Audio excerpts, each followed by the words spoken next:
अस्सलाम वालेकुम एवरीवन, कैसे हैं आप? आई होप आप ठीक होंगे इंशाल्लाह।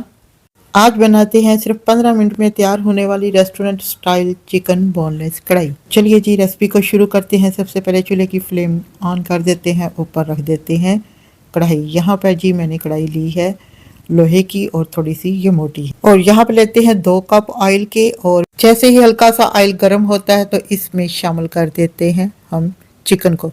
फ्रेंड्स, यहाँ पे मैंने चिकन लिया है बोनलेस। आप इसे हड्डी वाले चिकन से भी बना सकते हैं। ऑयल मैंने ज़्यादा डाला है, बाद में हम इस ऑयल को इसमें से निकाल लेंगे। ठीक, अब चिकन को फ्राई करते हैं कलर चेंज होने तक। और चिकन को फ्राई करते हुए थोड़ी सी फ्लेम को हम कर लेंगे हाई, और हाफ टी स्पून इसमें शामिल कर देते हैं नमक। अगर चिकन को नमक के साथ फ्राई करेंगे तो बहुत ही करारा टेस्ट आएगा और बोटी भी फीकी महसूस नहीं होगी, बल्कि करारी करारी करारी लगेगी। यहाँ पर जी चिकन का कलर चेंज हो चुका है 4 मिनट बाद। चेक कीजिए, ये बिल्कुल मैं बना रही हूँ कढ़ाई रेस्टोरेंट स्टाइल में। नमक डालकर अगर आप चिकन को फ्राई करेंगे तो इसमें से एक मखसूस सी जो स्मेल आती है वो भी ख़त्म हो जाएगी। यहाँ पर चिकन को फ्राई होते हुए 4 मिनट हो गए हैं। चिकन का कलर भी चेंज हो चुका है। हाफ ऑयल को हम लैदा बर्तन में निकाल लेते हैं। ये जब हमने कोई दूसरी हंडिया बनानी होगी तो उसमें डाल देंगे।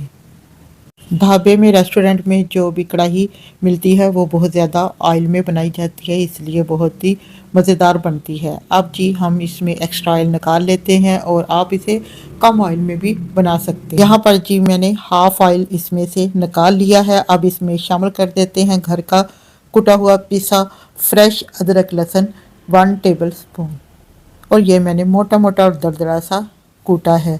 और इसे इसके साथ अब करते हैं चिकन को फ्राई खुशबू आने तक। लहसुन अदरक का पेस्ट डालने के बाद हम इसे 2 मिनट के लिए अच्छी सी करेंगे भुनाई। यहाँ पर जी 2 मिनट हो गए हैं। अब इसमें शामिल कर देते हैं एक सब्ज मिर्च काट कर और कुछ टुकड़े अदरक के शामिल कर देंगे, और इसके साथ इसकी भुनाई करेंगे तो अदरक का बहुत अच्छा टेस्ट कढ़ाई में आएगा। यहाँ पर जी हमें 1 मिनट हो गया है। अब हम इसे सटमट कर लेते हैं चिकन को। अब जी इसके ऊपर रख देते हैं टमाटरों को काट कर। मैंने एक टमाटर के 2 पीस किए हैं। यहाँ पर जी मैंने 1 पाव टमाटर लिए हैं, और उनको 2 पीस में काट कर चिकन के ऊपर रख देते हैं 5 मिनट के लिए, और ऊपर से कर देते हैं कवर, और साथ चिकन भी कुक हो जाएगा इसी टमाटरों के पानी में। और फ्लेम जो है थोड़ी सी लो कर देते हैं, यानी बिल्कुल मीडियम टू लो करते हैं। चिकन को कवर किए हुए हमें यहाँ 5 से 7 मिनट हो गए हैं, और यहाँ पर टमाटर बहुत अच्छे से कुक हो चुके हैं। अब जी हम इसका छिलका उतार लेते हैं तमाम टमाटरों का 1 बाय 1 करके। और अगर आसान तरीके से आप बनाना चाहते हैं इस कढ़ाई को तो आप इसमें ब्लेंड करके भी टमाटर ऐड कर सकते हैं।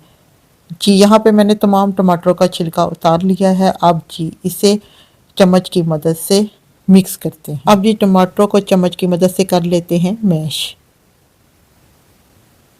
और यहाँ पर सिर्फ 1 ही मिनट लगा है। टमाटर अच्छे से देखिए मैश भी हो गए हैं, और चिकन भी अच्छा सा कुक हो चुका है। टमाटर और चिकन को आपस में कर लेते हैं मिक्स। अब इसमें डालते हैं 1 टीस्पून सूखा पिसा हुआ धनिया पाउडर, और हाफ टी स्पून इसमें शामिल करेंगे ज़ीरा पाउडर का, और इसे मिक्स करते हैं और इसकी अच्छी सी करते हैं भुनाई। ये टमाटरों के पानी में ही गल जाएगी, और इसको ज़्यादा टाइम नहीं लगेगा बनाने में। ओनली 10 से 15 मिनट में ये कढ़ाई बन के हो जाएगी रेडी। इसमें पानी भी डालने की ज़रूरत नहीं। अगर आपके पास चिकन बोनलेस नहीं है तो आप इसे हड्डी वाले चिकन से भी बना सकते हैं, और बोनलेस चिकन को कुक करने में ज़्यादा से ज़्यादा 10 से 15 मिनट लगेंगे, इससे ज़्यादा नहीं। अब इसमें शामिल कर देती हूँ हाफ टी हल्दी पाउडर, और हाफ टी स्पून ही इसमें शामिल कर देते हैं काली मिर्च पाउडर, और इसे मिक्स करते हैं। अब जी इसे करते हैं मिक्स, और इसको भूनते हैं ऑयल सेपरेट होने तक। माशाल्लाह से माशाल्लाह बहुत ही ज़बरदस्त यहाँ पर चिकन की कढ़ाई बनके हो रही है रेडी। 2 से 3 मिनट के लिए इसे मज़ीद कुक करते हैं, ताकि जो हमने मसाले डाले हैं वो भी अच्छे से इसमें हो जाए कुक। जो हमने टमाटर डाले थे वो अच्छे से मैश हो गए हैं, और भुनाई भी अच्छी सी हो गई है, ऑयल सेपरेट आ चुका है। अब जी इसमें डालते हैं 4 चम्मच दही के, और उसे मज़ीद 2 मिनट के लिए और भूनते हैं।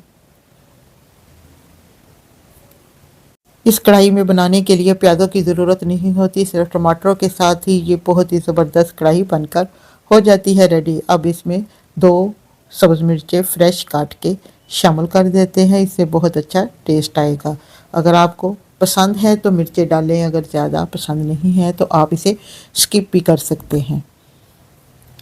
और इसे भून लेते हैं। माशाल्लाह बहुत ही ज़बरदस्त बनाई हो चुकी है। अब इसमें शामिल कर देते हैं इसको और भी खुशबूदार बनाने के लिए हरा धनिया और इसे मिक्स करते हैं।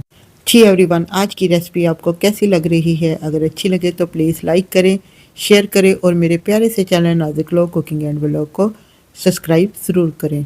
दुआओं में याद रखें, अपने प्यारे से फीडबैक से ज़रूर नवाजिए। देखते रहिए, सीखते रहिए और बनाते रहिए मज़ेदार खाने सिर्फ हमारे प्यारे चैनल नाज़िक लोग कुकिंग एंड व्लॉग के साथ। अब लास्ट में इसमें शामिल कर देते हैं 2 टेबलस्पून क्रीम के। और मैंने यहाँ पर डिब्बे वाली क्रीम ली है, आप घर की फ्रेश क्रीम भी इसमें डाल सकते हैं। और इसे मिक्स करते हैं और कवर कर देते हैं 2 मिनट के लिए। ओह माशाल्लाह से बहुत ही ज़बरदस्त यहाँ पर हमारी रेस्टोरेंट स्टाइल चिकन कढ़ाई बन के हो गई है रेडी। अब लास्ट में मैंने शामिल किया है इसमें थोड़ा सा garam masala. Look at this जी, चेक करें जी इसकी फाइनल लुक। माशाल्लाह से माशाल्लाह बहुत ही ज़बरदस्त ये चिकन कढ़ाई रेडी हुई है। आज की मज़ेदार रेस्टोरेंट स्टाइल चिकन बोनलेस कढ़ाई तैयार है। इसे नान, तंदूरी रोटी या पराठे के साथ गर्मा गर्म सर्व करें और ऊपर से डाल देते हैं काट कर अदरक को। फिर मिलेंगे एक नई मज़ेदार रेसिपी के साथ। अल्लाह हाफिज़।